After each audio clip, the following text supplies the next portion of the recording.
On est rendu à notre deuxième cours. On a vu au dernier cours comment solutionner des équations. Le pendant de ça, qui est très près, c'est solutionner des inéquations. On a vu solutionner des équations à une variable et à deux variables. On a vu que deux variables, ben, c'est une droite et on se situe dans le plan cartésien. On va faire la même chose avec les inéquations. Et on pourra donner ce qu'on appelle l'ensemble solution, autant avec une variable qu'avec deux variables.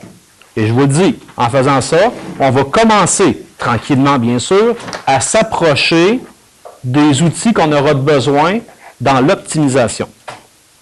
Ce sera lorsqu'on va assurer des sections dans le plan cartésien. Donc, première des choses, résoudre une inéquation du premier degré à une variable, ça consiste à faire quoi? Bien, on dira que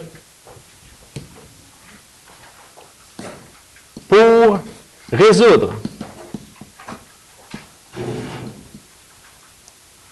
une inéquation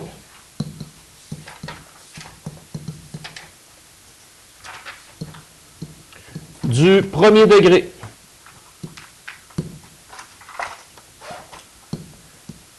à une variable,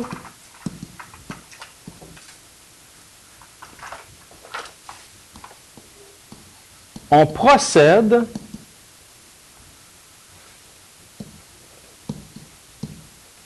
de la même façon que pour une équation. Merveilleux. On procède de la même façon.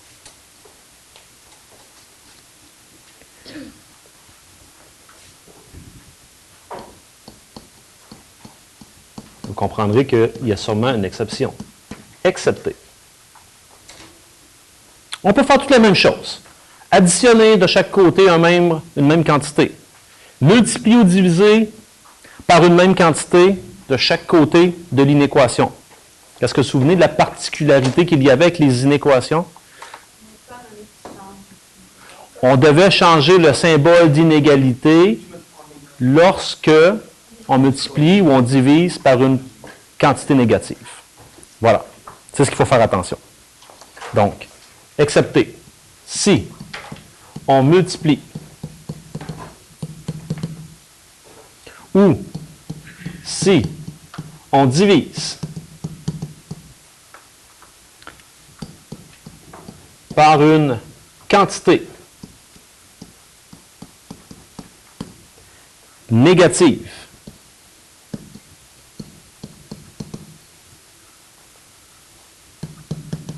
il faut alors changer le sens du signe d'inégalité. On se souvient de ça. Donc, allons voir des exemples d'application. Je commence avec des choses simples. C'est basé sur le même principe que les équations. Donc, reprenons notre exemple. J'ai moins 2x strictement plus grand que 5. L'idée, c'est d'isoler x. Donc ici, je vais diviser par moins 2. Donc, je me retrouve avec x, et c'est là qu'il faut faire attention, puisque je viens de diviser, donc là, ça deviendra plus petit que moins 5 demi.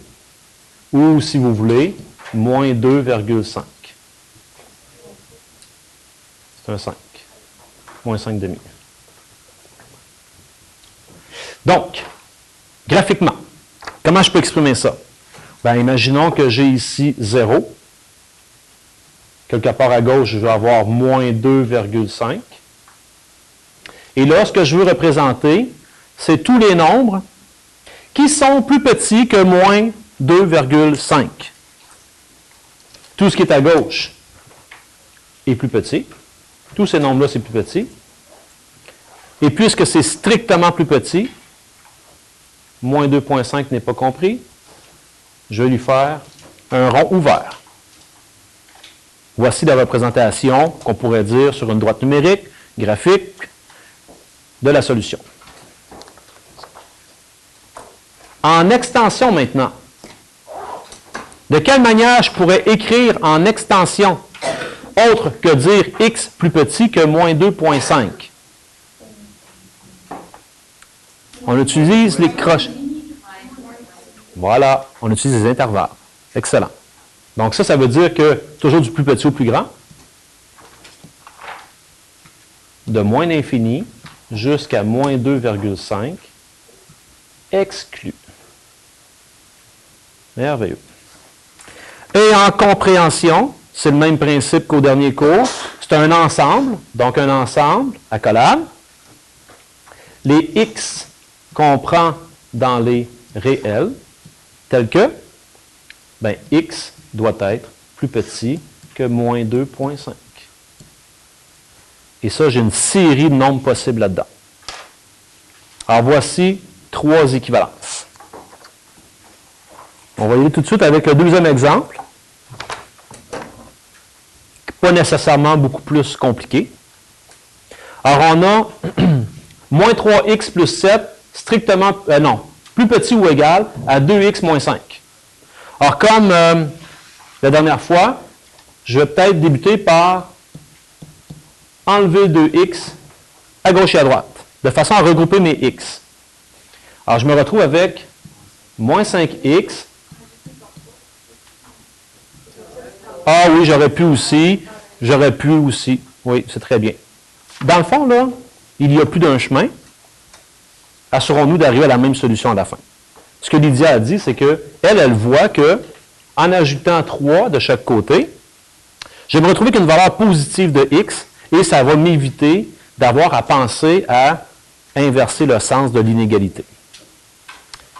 Ici, le fait d'avoir soustrait 2x, ça ne change pas mon signe parce que ce n'est pas une multiplication. J'ai moins 5. Donc, moins 5x plus petit ou égal à moins 12 parce que j'ai enlevé 7 de chaque côté. Et là, moi, en divisant par moins 5, ça me donne x. Je change le symbole d'inégalité parce que je divise par un négatif. J'obtiens un positif parce que moins 12 divisé par moins 5, ça donne du positif. Donc, on peut dire, ça ne se simplifie pas, ça fait 12 cinquièmes. Alors, rapidement, parce que là, c'est, on pourrait dire à la limite redondant, là. Donc, plus grand que 12 cinquièmes, imaginons 0, 12 cinquièmes, à peu près là. Je veux représenter l'ensemble solution. Ben, plus grand ou égal, c'est ce qui est à droite. Puis, ici, c'est compris. Donc, ça va faire quelque chose comme ça.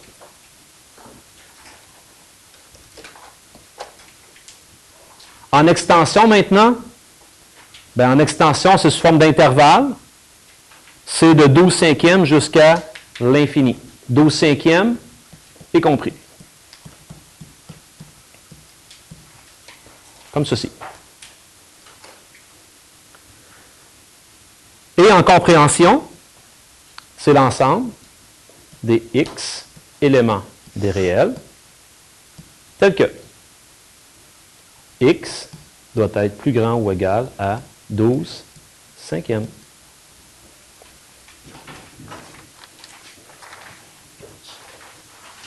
Ça va? On va aller tout de suite voir graphiquement, quand j'ai deux variables, c'est là que ça devient un peu plus intéressant.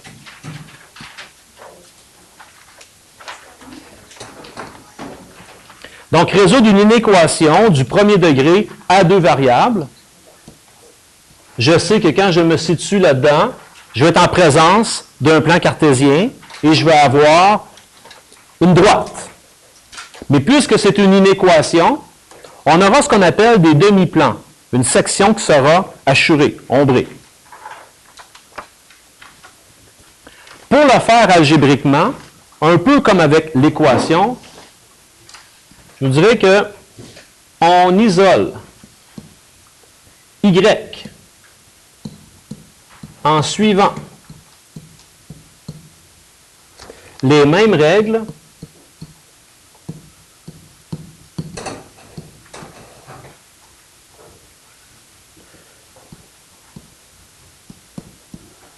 les inéquations à une variable.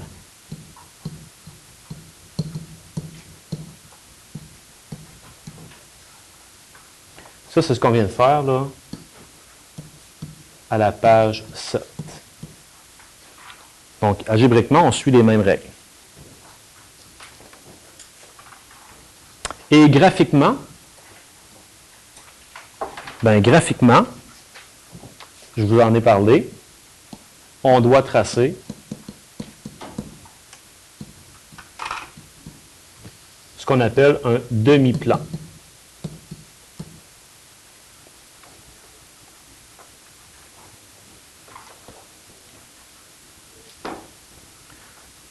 Je vous présente ma troisième mascotte. Quand vous voyez ça, c'est qu'il y a des choses importantes. Souvent, ça va être la forme d'un tableau résumé. Je vous ai fait ici un tableau résumé des situations possibles. On va voir de ce côté ici, qu'est-ce qui pourrait être représenté par un demi-plan fermé. Qu'est-ce qu'on va avoir de ce côté ici comme étant un demi-plan ouvert. Donc, commençons avec un demi-plan fermé. On s'en dessine un, peu importe comment il est fait, mais l'idée, c'est que j'ai une droite comme ceci, et j'assure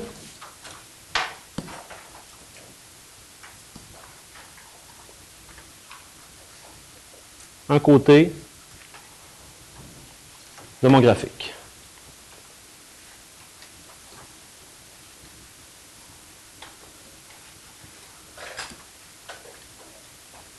Alors qu'un demi-plan ouvert, ça va ressembler plus à ça. La différence entre les deux, Frédérica? Aucune idée. Ça ne me dérange pas. Ça peut être barbouillé. Ça peut être en rose, en jaune, en vert. La différence, par exemple, entre les deux, on n'a pas le choix. Le demi-plan ouvert, la différence, c'est que c'est en pointillé. Ma droite est en pointillé. Puis j'assure à gauche ou à droite, en bleu, en jaune, en vert, en rose, comme vous voulez. Pour l'instant, on n'a pas d'indice qui nous indique pourquoi tu es assuré à gauche ou à droite, ou en haut ou en bas. Je donne des exemples. Je vais tout de suite vous donner un... Pourquoi c'est en pointillé le... On y arrive. Tu vas voir qu'est-ce qui fait que c'est comme ça. Et je vous donne un premier vocabulaire. Ça ici, c'est ce qu'on appelle une frontière.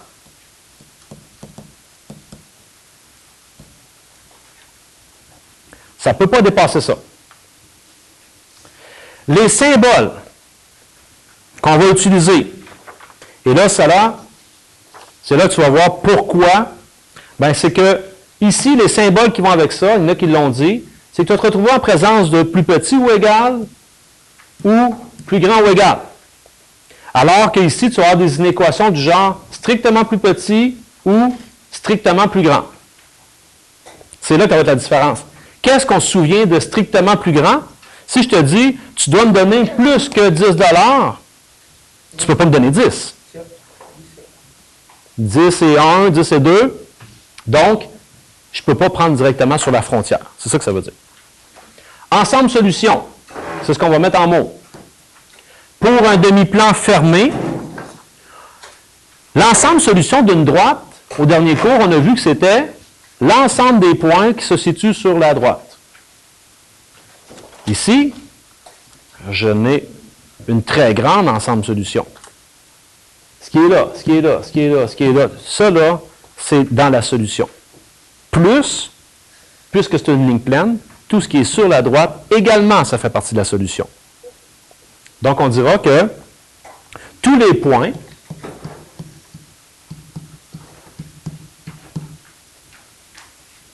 dans la zone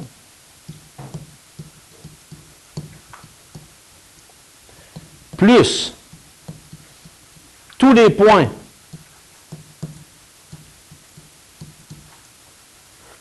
sur la frontière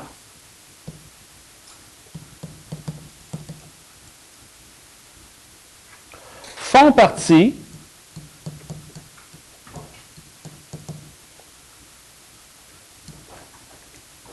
de l'ensemble solution.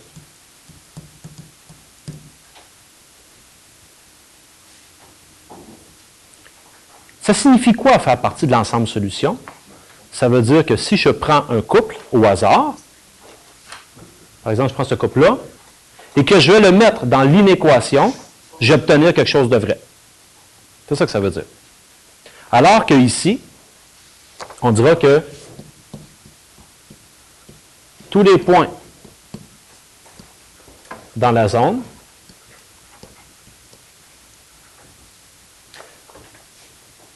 mais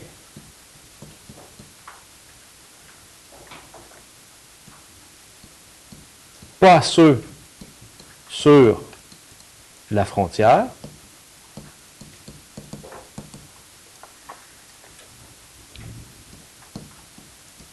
font partie de l'ensemble solution.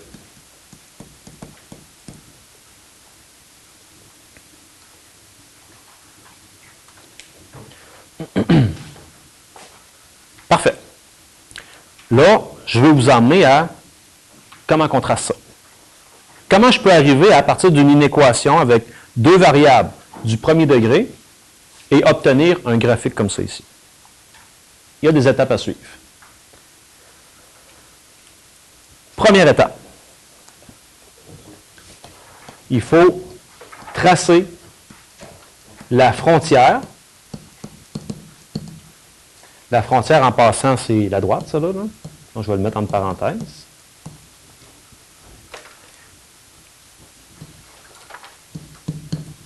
De l'équation associée.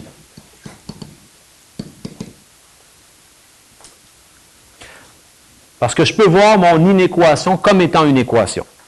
Il y a une seule chose que je dois faire attention, cependant, on vient d'en parler, parfait.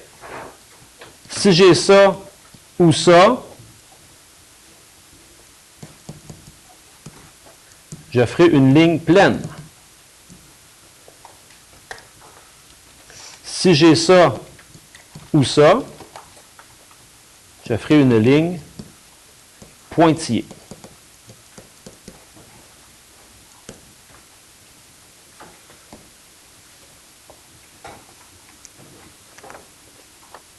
Donc là, on a notre frontière théoriquement qui est tracée. Il faut aller décider de quel côté je vais assurer. Est-ce que c'est en haut ou en bas de ma frontière? Pour ça, on va prendre un point.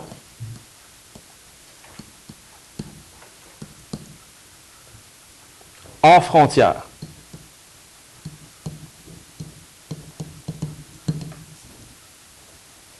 Et vérifier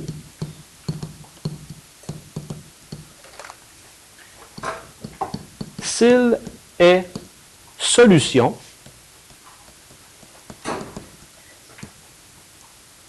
de l'inéquation.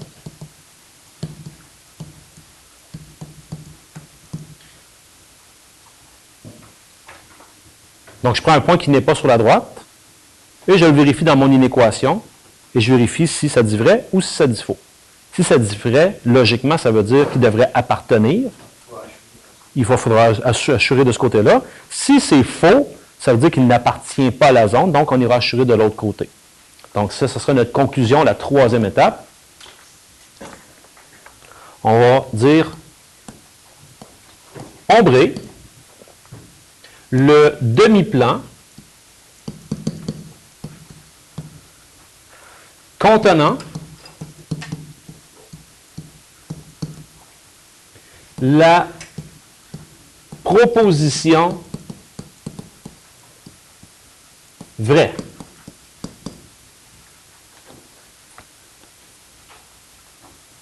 C'est-à-dire, en termes clairs, si vous arrivez à la conclusion oui, eh bien, ombrez le demi-plan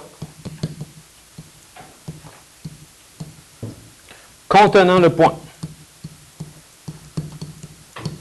On peut dire le point test. Normalement, on met 0, 0. Excellent, monsieur.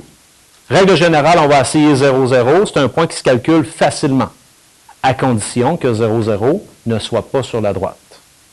Donc, on nombre la zone qui est comprise avec le point test.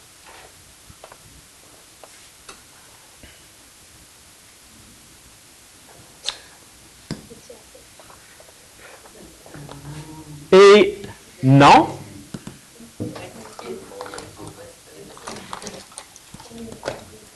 Ombré, ben c'est parce que si je réponds là, ça va rester il y aura des traces qui vont rester. Le demi-plan ne contenant pas le point test.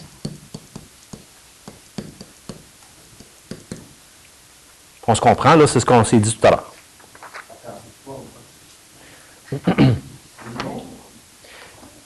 Si ta proposition ombré le demi-plan ne contenant pas le point test, donc on s'en va de l'autre côté. De toute manière, j'ai des exemples pour que ça donne du sens pour ceux qui... Ouais, je crois que oui. Un SN de 4, vous l'avez fait? Bon. Oui, au départ, c'est ça, l'équation associée. OK? Donc, par exemple, j'ai ça ici. Ça veut dire que je dois aller placer ceci. C'est ce qui m'intéresse. Je me pose des questions. Entre autres, quand je regarde ça, rapidement, je sais que la frontière sera pleine. L'équation associée, c'est ce que tu disais, Mehdi. Je me dois de commencer par m'intéresser à 2x plus 4y égale 8. Et j'isole y parce que pour tracer une droite, moi, ce que j'ai besoin, c'est de la forme y égale mx plus b. Donc, allons-y, ça fait 4y égale moins 2x plus 8. Et donc, y égale, je divise par 4 partout. Donc, ça fera moins x sur 2 plus 2. Oui, Kevin. Ici, j'avais eu moins 4. J'aurais divisé par moins 4. Ça ne change absolument rien à mon signe d'égalité, mais je change les signes de chaque terme, parce que je divise par un négatif.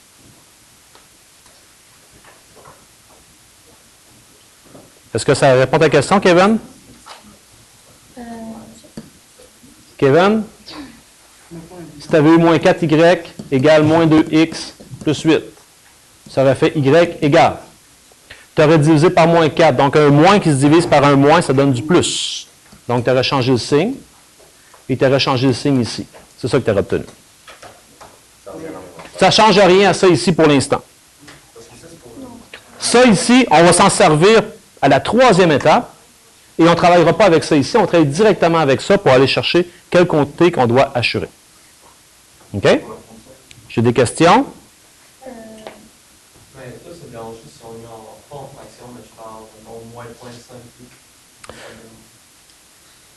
J'ai pas de problème. Mais je vous dis, habituez-vous à travailler avec les fractions. Parce que le professeur, s'il vous met 3/11e, là, il ne faut pas commencer à arrondir. Puis ceux qui sont en sciences ici, vous allez voir que Martin, il va vous dire aussi, si vous voulez garder de la précision, gardez les fractions. OK? Parce que dans des problèmes, souvent, si j'ai à arrondir à plusieurs reprises, je montre, tu me gardes la fraction. Si ça arrive juste, tu m'écris 0.5, c'est bon. Mais si c'est 3/11e, puis tu m'écris 0.173, c'est pas une affaire. Oui, mademoiselle. Parce que le problème, c'est que tu répètes en mot. Pardon? Donc, tu répètes en mot. Oui. C'est écrit moins 4y égale à moins 2x plus 8, et c'est pas ça que moins 4y égale à 2x moins 8.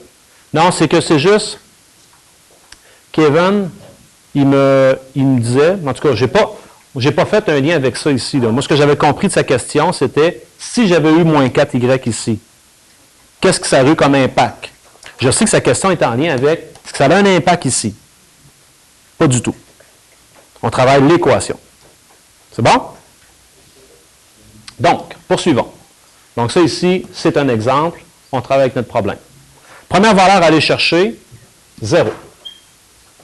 Donc, à 0, c'est ma valeur initiale. c'est 2. Par la suite, on en a déjà vu, je pourrais prendre 4, je pourrais prendre, en tout cas, l'important, c'est que je prenne des multiples de 2. C'est un bon réflexe de prendre 4 parce que je m'éloigne, donc mes points ne sont pas tous condensés les uns avec les autres. Donc, à 4, ça fait moins 2 plus 2, 0. Et je vais aller chercher 8. Ça va en faire moins 2. On va aller placer ça. Donc, 0, 2. 4, 0. Et 8, moins 2. Je prends ma règle et je trace une droite qui passe par ces 3 points-là.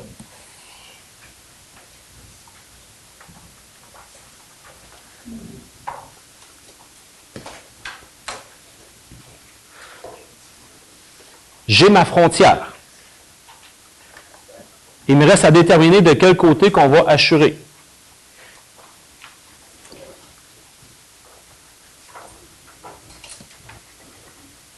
C'est ce qu'on appelait le point test. Et il nous disait, ben 0, 0, souvent c'est un point considéré. Donc moi, je vais aller vérifier, ce point-là ici, appartient-il ou pas. Donc, je vais aller essayer 0, 0. Qu'est-ce que ça fait? Là, c'est là qu'on va prendre notre inéquation qui était 2x plus 4y plus grand ou égal à 8. Et avec 0, ça se calcule très bien parce que j'ai à calculer, et là, ça se fait rapidement dans votre tête. Là, je l'écris ici. Bien, je vois bien que je vais arriver à 0. Plus grand ou égal à 8. Et c'est là que je me pose la question, est-ce que c'est vrai ou c'est faux? Ça, c'est faux, donc c'est non, c'est pas vrai. Et c'est là que, ce que je disais tout à l'heure, si la conclusion est non, ça veut dire que ça ne marche. C'est pas de ce côté ici, mais c'est de l'autre côté. Donc, avec ton marqueur, on va aller assurer de l'autre côté. Et voilà. Voici le demi-plan qui représente l'inéquation qu'on nous avait donnée.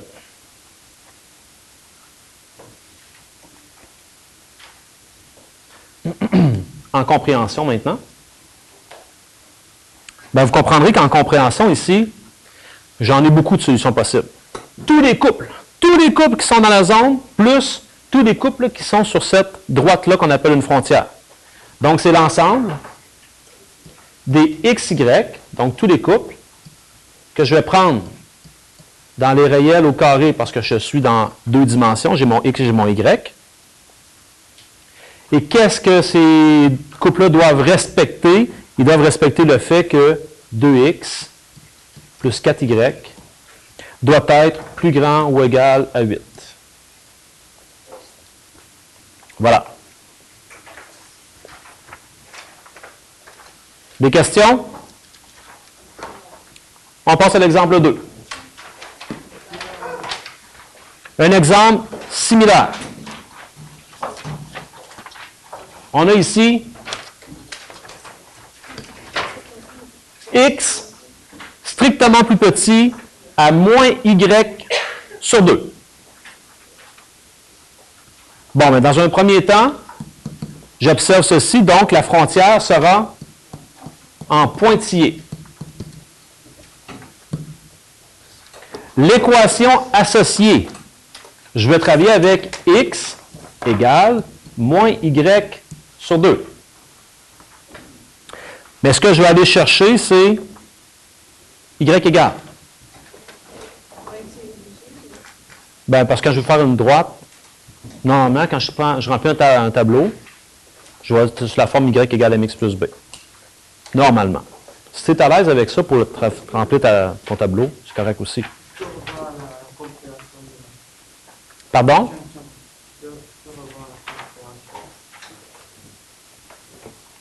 Donc ici, moi, ce que je vous suggère, c'est de multiplier par moins 2 de chaque côté. Parce qu'en multipliant par moins 2, j'annule le divisé par 2 et du même coup, je change le signe. Donc, je vais me retrouver avec moins 2x égale y.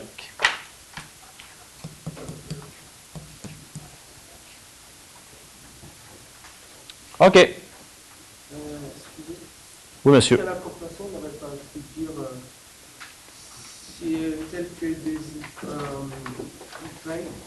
est supérieur, est inférieur ou égal à moins x sur 2 plus 2. Tu aurais pu, mais c'est parce que là, tu compliques les choses un petit peu. Tu as modifié ça directement avec les lois. Tu pourrais. OK?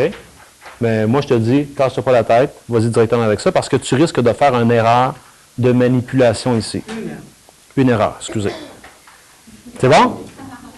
Merci, Mehdi. Donc, allons-y. On est habitué de prendre 0. C'est évident ici que ça me donne 0. 2 fois 0, 0. Je vais essayer 2. 2, ça fait moins 4. Je vais essayer 4, ça fait moins 8. Donc, allons placer ces points-là. 0, 0.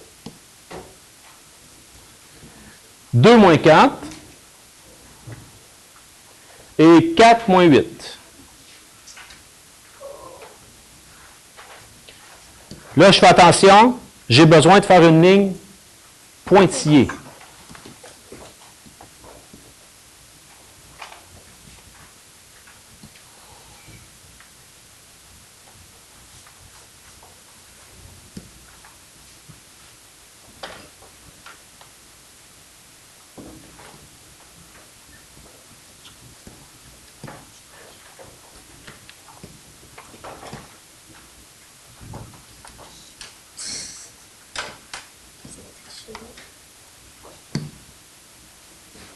Voilà. Comme tout à l'heure, on est rendu à vérifier quel côté il faut assurer. Bon, malheureusement, ici, 0, 0, on est sur la frontière. Je ne peux pas le prendre. Je vais prendre un autre point. 1, 1, 0 quelque chose. Déjà, mettant 1, 0 dans mon calcul, ça peut faciliter les choses. Peu importe. Bon, tiens, 1, 1. Donc, j'avais comme inéquation x plus petit que moins y sur 2. X plus petit que moins y sur 2. Donc, 1 plus petit que moins 1 demi. C'est pas vrai. C'est non. Et je vous rappelle que vous m'aviez pris le point qui était ici. 1, 1 était ici. Donc, on se doit d'aller assurer de l'autre côté. Est-ce qu'on aurait pu, à la place de x est plus petit que moins y sur 2, dire y est plus grand que moins 2x? Je vais juste vérifier ce que tu m'as demandé.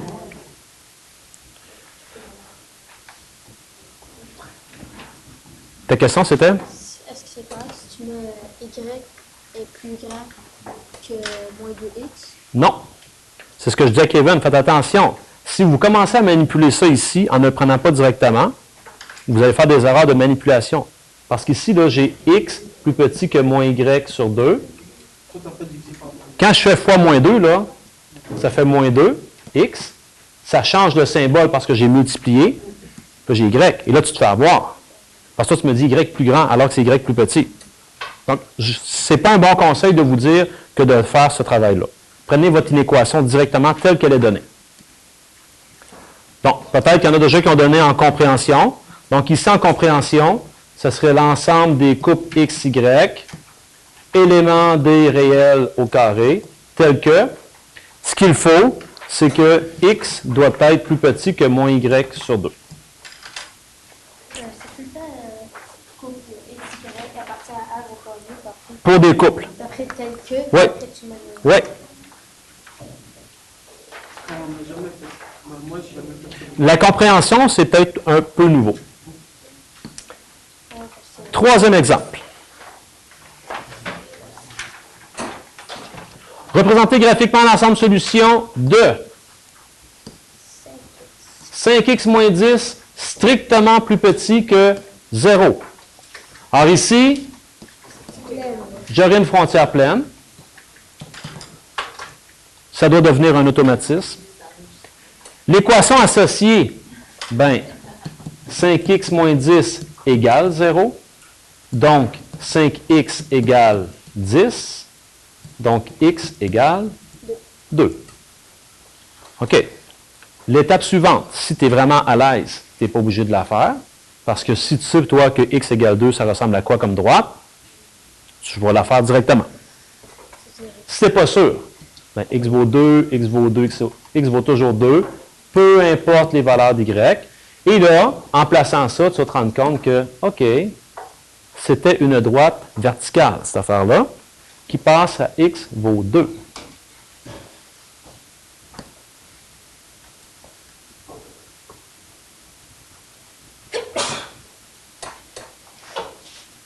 Ce qui nous reste à faire, c'est de vérifier quel côté assuré.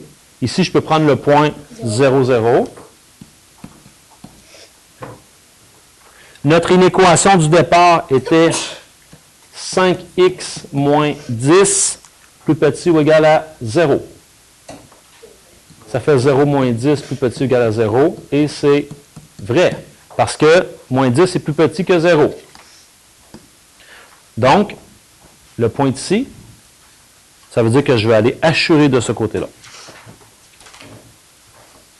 Monsieur, ne considère pas le égal. Pardon? Le égal. Même si mon 10 n'est pas égal à 0. Est-ce qu'il est plus petit ou égal? Ou? Oui. OK?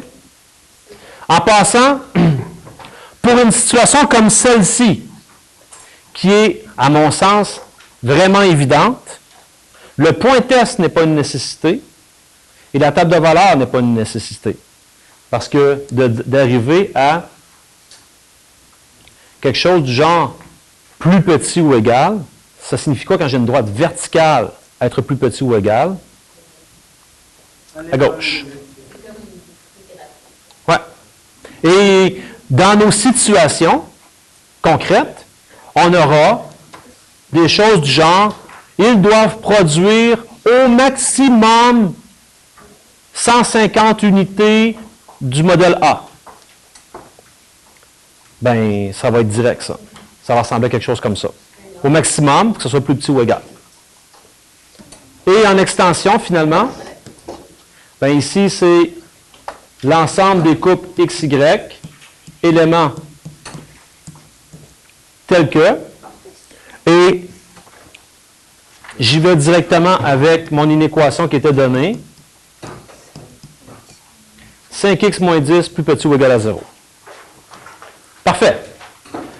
Je ne mets pas d'autres exemples. On est censé être rendu très bon. Myriam. Mais le Y, pourquoi on l'a dit? Ben, parce que sont où les solutions? J'ai ça, j'ai ça, j'ai ça, j'ai ça. Et ce sont des couples. Parfait. On est rendu à, souvent en mathématiques, c'est comme ça. On vous demandait de tracer des droites, puis là, à un certain moment donné, on vous donne des droites, puis qu'on vous demande de retrouver l'équation. Là, on a vu comment tracer des demi-plans. Dernière chose pour aujourd'hui, c'est comment faire pour retrouver l'inéquation associée à un demi-plan.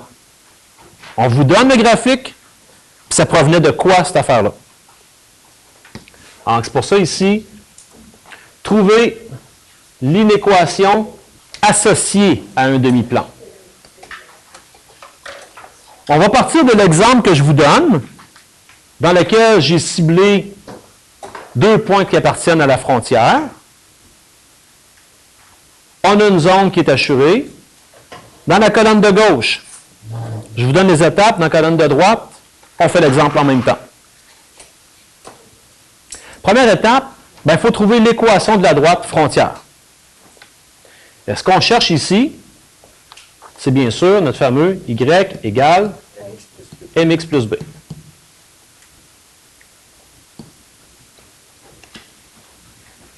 Je vous rappelle que le m, c'est le fameux delta y sur delta x.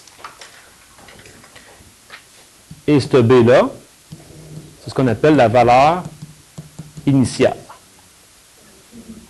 Ou, si vous voulez, l'ordonnée à l'origine.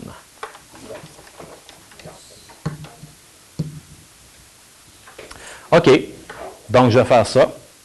Je vais prendre mes deux couples. Les couples qu'on me donne, moins 1, 0. Et j'ai le couple 0, moins 1.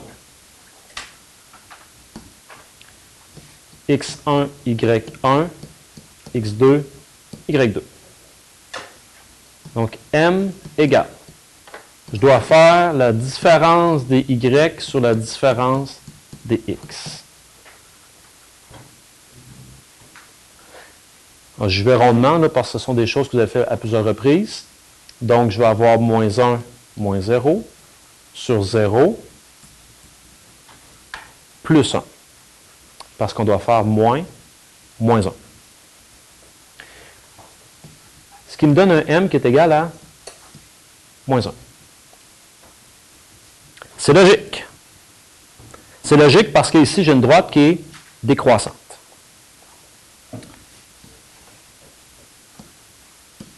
B vaut quoi?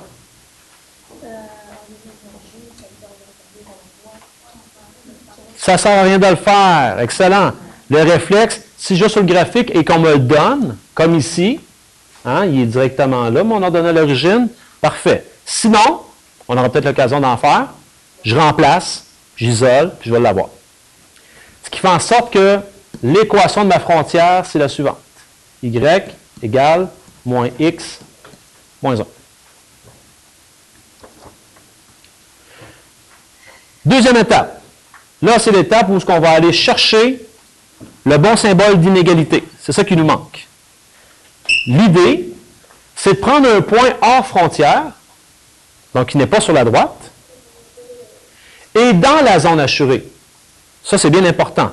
On veut avoir une vérité. On veut quelque chose qui fonctionne pour avoir le bon symbole. Et le remplacer dans l'équation. Donc, par exemple, dans notre cas, nous, moi, j'ai décidé de prendre le point ici. Moins 10, 0. Lequel? Il faut que ce soit dans la zone assurée. On doit être dans notre zone. Et en même temps, vous remarquerez que je ne fais pas exprès pour être près de la frontière. Des fois, un graphique, ce n'est pas si précis que ça. Je m'éloigne. Puis, je vais chercher un point dans lequel il y a déjà un 0. Ça peut faciliter mes calculs. Donc, je m'en viens ici. Notre point test qu'on veut utiliser, il aurait pu en avoir plusieurs autres, là, moins 10, 0. Et je vais aller travailler avec y égale moins x moins 1. En fait, je vais me retrouver avec 0. Là, ici, à la place d'égalité, je ne sais pas encore ce qui va aller là. Moins x moins 10, moins 1. Donc, je vais avoir 0. Je ne sais pas ce qui va ici. Et ça, ça fait 9.